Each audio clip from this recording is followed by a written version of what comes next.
sing duna ya kataman kapor ngipla ban pen bech o ngim qua sing ya rap ngim wat ban sen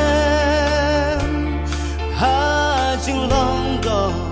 ka jing in ngisken ya ki wei ngi pen mong o da ki ten ba jing la ngi nhau ben ngi ken ho jing bi tar ngi the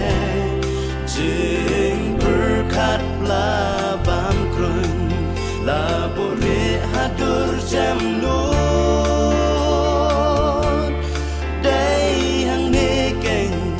Kajing snil yai bo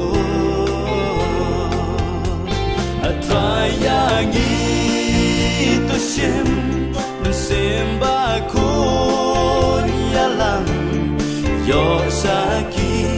senrang ba senjor nginga semba kon ublai ato ya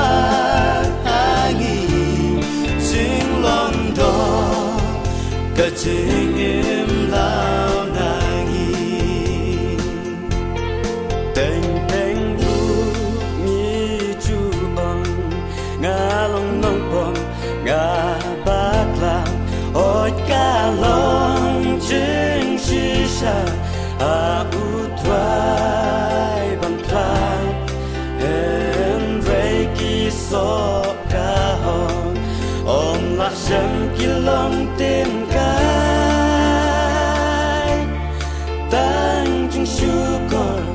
Long pen ban you try ki tin sleu ba cha kya ki ba pen ke ya jing em sing tha la te ki long hak ma u play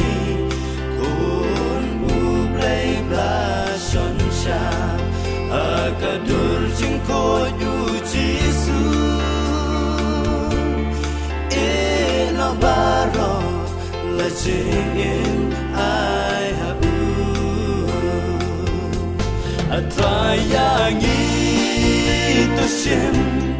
semba kon yalang yo saki senrang ba senjor nginga semba ku nyublai aku ya hangi